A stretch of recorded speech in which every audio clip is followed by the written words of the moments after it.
일본이 한국 딸기 때문에 소가리를 하고 있다는 사실 알고 계셨나요? 2025년 한반도의 작은 붉은 과일 하나가 동남아시아 최대 시장 중 하나인 인도네시아를 완전히 장악해버리는 사건이 발생했어요. 바로 우리가 너무나 사랑하는 그 새콤달콤한 딸기 이야기인데요.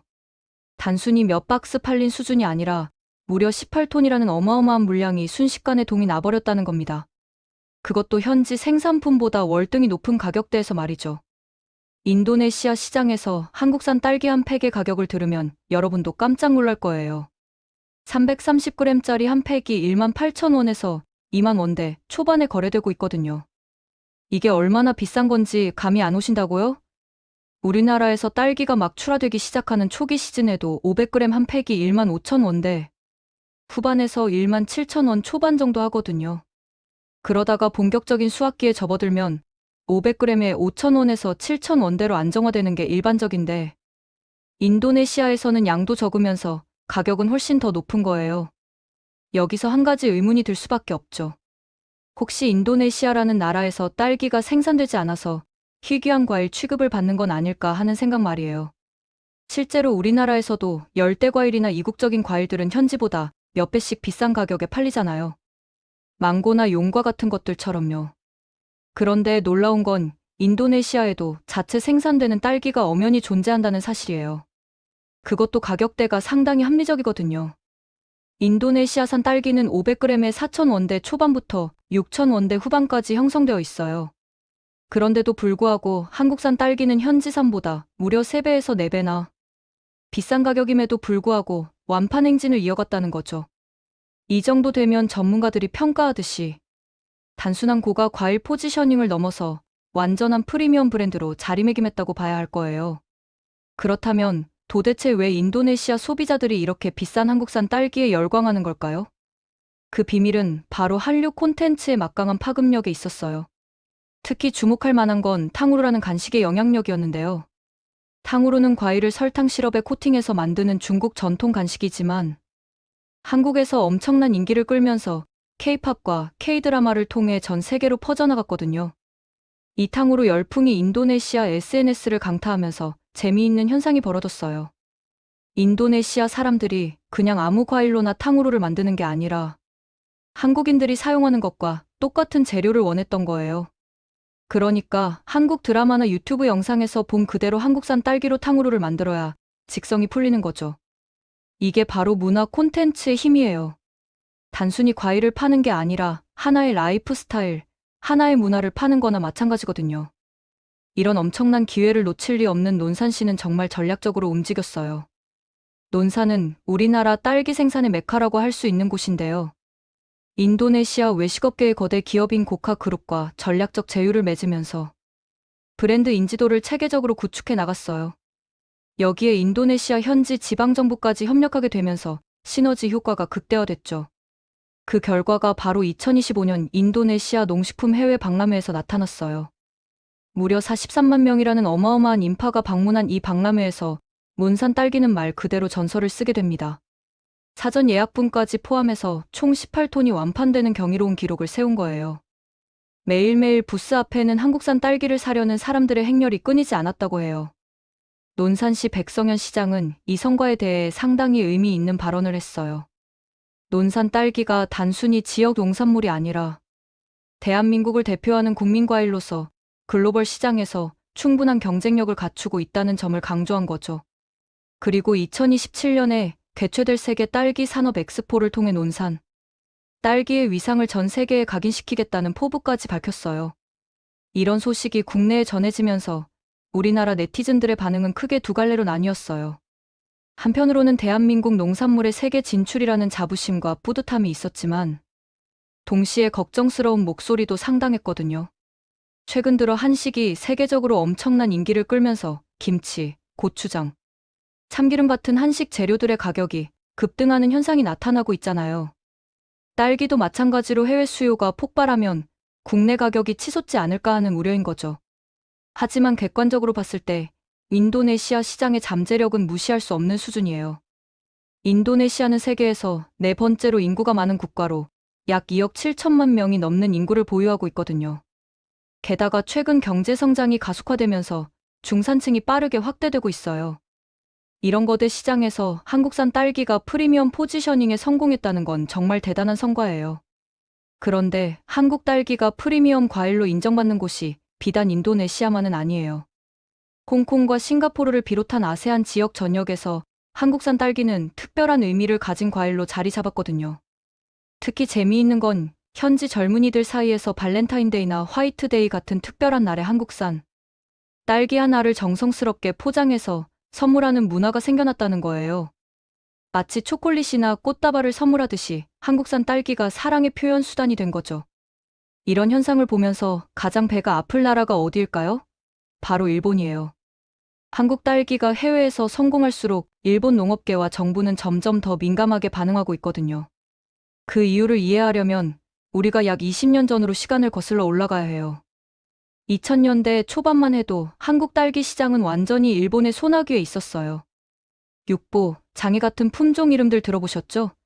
이것들이 바로 일본에서 개발된 딸기 품종들이에요. 우리가 마트에서 사 먹던 딸기 대부분이 일본 품종이었다는 거죠. 정확한 수치로 보면 당시 한국 딸기 시장에서 일본 품종이 차지하는 비중이 무려 90%에 달했어요. 이게 어떤 의미인지 아시겠어요? 한국 농민들이 땀 흘려 딸기를 재배해도 그 수익의 상당 부분이 로열티라는 명목으로 일본으로 흘러들어갔다는 거예요. 매년 수백억 원 규모의 돈이 지적재산권 사용료로 일본에 지불되고 있었죠. 한국 농가는 열심히 일하는데 정작 큰 돈은 일본이 가져가는 구조였던 거예요. 그런데 일본은 이런 막대한 로열티 수입에도 만족하지 못했어요. 더 노골적으로 한국 딸기 산업을 통제하려고 했거든요. 어느 날 갑자기 일본이 한국 농가에 황당한 통보를 했어요. 일본 품종으로 재배한 딸기는 일본으로 수출할 수 없다는 거예요. 로열티는 받아가면서 수출까지 제한하는 이중갑질이었던 거죠. 이 조치의 파장은 엄청났어요. 당시 한국 딸기 농가의 수출량이 무려 80%나 급감하는 참사가 벌어졌거든요. 한국 정부는 당연히 항의했죠.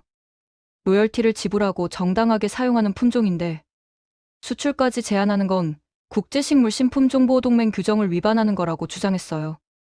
하지만 일본은 완전히 막무가내였다고 해요. 자기들이 우위에 있으니까 아무렇게나 해도 된다는 식이었던 거죠. 그런데 역사를 돌이켜보면 이런 위기가 오히려 전화위복의 계기가 되는 경우가 많잖아요. 한국 딸기 산업도 마찬가지였어요. 일본의 횡포가 오히려 한국 농업계의 강력한 각성제가 된 거예요. 그동안 편하게 일본 품종만 사용하던 관행에서 벗어나 우리만의 품종을 개발해야겠다는 절박한 필요성이 생긴 거죠. 농촌진흥청 산하농업기술원과 전국의 딸기 농가들이 힘을 합쳐 토종 품종 개발에 총력을 기울이기 시작했어요. 수많은 시행착오와 실패를 거듭하면서도 포기하지 않았죠. 그리고 마침내 2005년 한국 딸기 역사의 이정표가 될 품종이 탄생합니다. 바로 서량이에요. 서량이라는 이름도 참 의미가 깊어요. 눈처럼 하얗고 향기롭다는 뜻인데 실제로 서량은 향이 진하고 당도가 높은 게 특징이거든요. 드디어 우리만의 품종을 확보했다는 기쁨도 잠시, 현실은 그리 녹록지 않았어요. 서량은 나무에 달려있을 때나 갓 수확했을 때는 정말 달고 맛있었는데 이상하게도 유통 과정에서 문제가 생긴 거예요. 과육이 무르면서 상품성이 급격히 떨어지는 현상이 반복됐어요. 소비자 손에 도달할 때쯤이면 물러터진 딸기가 되어버리는 거죠. 연구진들은 절망했어요. 맛은 좋은데 유통이 안 되면 상품으로서의 가치가 없잖아요. 수년간의 노력이 물거품이 될 위기였던 거예요. 그런데 이때 기적 같은 조언이 등장합니다. 논산 딸기 연구회 회장이 현장 경험을 바탕으로 아주 단순한 해결책을 제시한 거예요. 딸기가 무르다면 물 주는 양을 줄여보세요. 정말 허무할 정도로 간단한 솔루션이었죠. 하지만 이 한마디가 서량의 운명을 완전히 바꿔놓습니다. 물을 줄였더니 놀라운 일이 벌어졌어요. 과육이 단단해지면서 유통 과정에서도 형태가 유지되기 시작한 거예요. 소비자에게 도착할 때까지 신선도가 그대로 보존됐죠. 더 놀라운 건 물을 줄이니까 당도까지 높아졌다는 거예요. 일본 품종들은 물을 충분히 줘야 하는데 서량은 오히려 물을 적게 줘야 하는 특성이 있었던 거죠.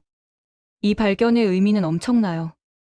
만약 연구실에서만 연구했다면 언젠가는 이 사실을 알아냈겠지만 그 시간이 몇 년은 더 걸렸을 거예요. 하지만 현장에서 직접 딸기를 재배하는 농민의 경험과 감각이 그 시간을 획기적으로 단축시킨 거죠. 이게 바로 이론과 실전의 결합이 만들어낸 시너지예요. 서량이 본격적으로 보급되기 시작하면서 한국 딸기 시장의 판도가 완전히 바뀌기 시작했어요. 농민들이 하나둘씩 일본 품종 대신 서량을 심기 시작했거든요. 당연하죠. 로열티도 안 내도 되고 품질도 우수하고 유통도 안정적이니까요. 게다가 소비자 반응도 폭발적이었어요. 서량의 달콤한 맛과 진한 향의 한 번 맛을 들이면 다른 딸기로 돌아가기 힘들었거든요. 서량이 탄생한 지 15년이 지난 지금 한국 딸기 시장의 풍경은 완전히 달라졌어요. 현재 국내 딸기 품종 보급률을 보면 한국 품종이 96.3%를 차지하고 있어요. 그 중에서도 서량이 84.5%로 압도적이고 금실이 4.2%, 죽향이 2.8% 정도예요. 일본 품종은 이제 거의 찾아볼 수 없는 수준이 됐죠. 완전히 역전된 거예요. 한국 시장을 완전히 잃어버린 일본도 억울하겠지만 더 억울한 건 아마 앞으로일 거예요. 왜냐하면 한국이 자국 시장만 차지하고 만족한 게 아니라 일본이 그동안 독점하던 세계 시장까지 잠식하기 시작했거든요. 서량은 한국에서만 인기 있는 게 아니라 홍콩, 싱가포르, 태국, 베트남, 말레이시아 등 아시아 전역에서 선풍적인 인기를 끌고 있어요. 구체적인 수치를 보면 더 놀라워요. 2020년 기준으로 한국의 딸기 수출액이 전년 대비 무려 12배나 증가했거든요. 그리고 일본의 딸기 수출액을 2배 이상 추월해버렸어요. 한때 한국 시장에서 90%를 장악하며 로열티로 떼돈을 벌던 일본이 이제는 세계 시장에서도 한국에게 밀리는 상황이 된 거죠.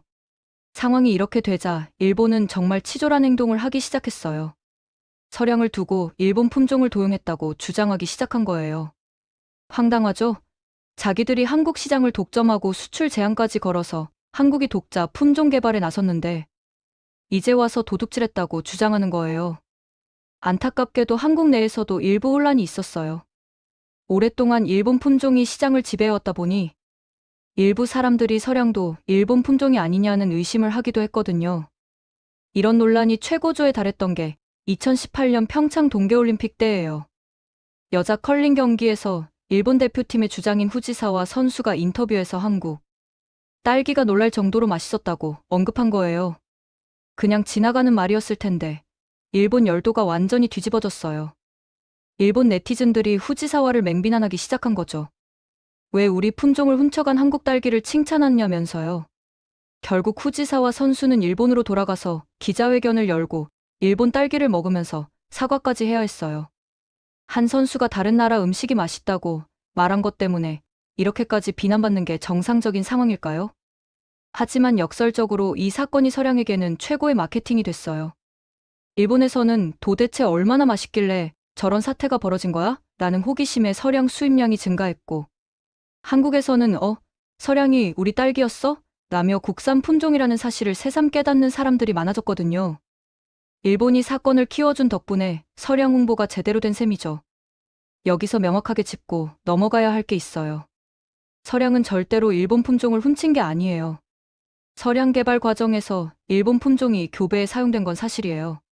하지만 흰가루병 저항성을 비롯해 14가지 명확한 차이점을 가진 완전히 새로운 품종으로 국제적으로 인정받았거든요. 게다가 품종 개량이라는 건 농업에서 너무나 일반적인 과정이에요. 일본 딸기도 원래는 남미 품종을 개량해서 만든 거거든요. 국제법상으로도 품종 개량은 전혀 문제가 없어요. 그런데 일본만 유독 한국 딸기에 대해 민감하게 반응하는 이유가 뭘까요? 그 이유는 바로 샤인머스켓 때문이에요.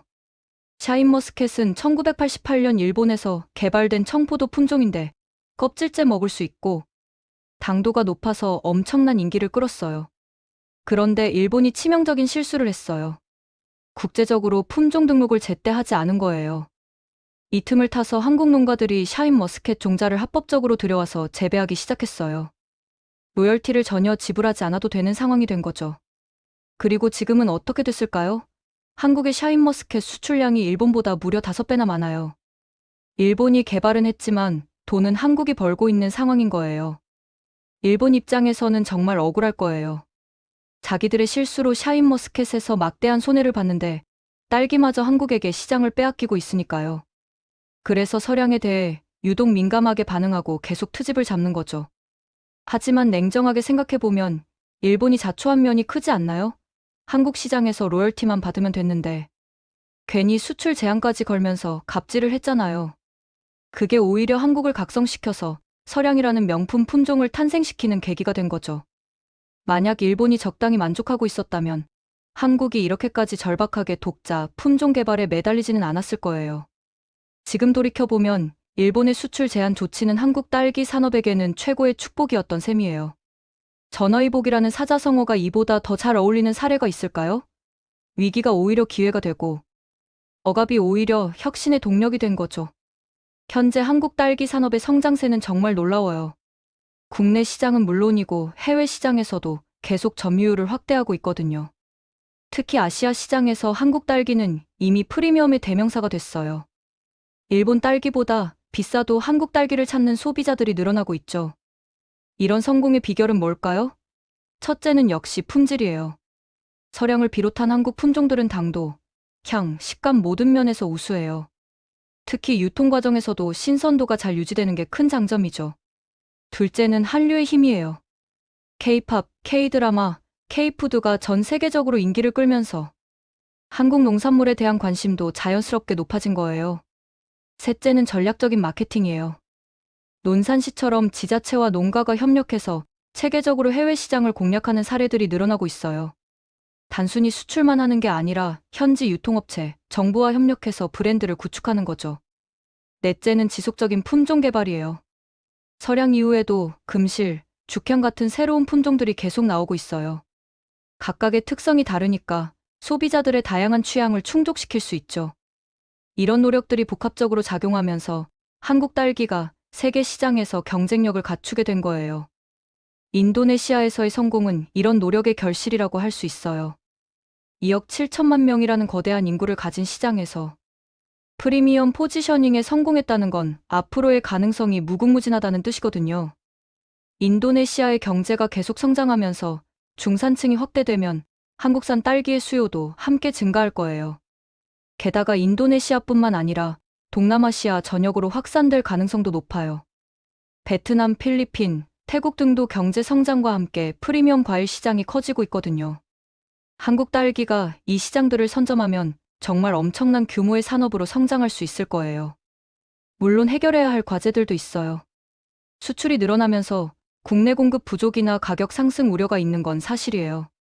하지만 이건 생산량을 확대하고 효율성을 높이면서 해결할 수 있는 문제죠. 오히려 수출 증가가 농가 소득 증대로 이어지고 이게 다시 투자 확대로 연결되는 선순환 구조를 만들 수 있어요. 또 하나 중요한 건 지속 가능성이에요. 단기적인 수출 증가에만 집중하다가 품질 관리를 소홀히 하면 브랜드 이미지가 훼손될 수 있거든요. 프리미엄 포지셔닝을 유지하려면 일관된 품질 관리가 필수예요. 이를 위해서는 생산 단계부터 유통, 수출까지 전 과정에서 체계적인 관리 시스템이 필요하죠. 친환경 재배도 중요한 트렌드예요. 세계적으로 유기농, 친환경 농산물에 대한 선호가 높아지고 있잖아요.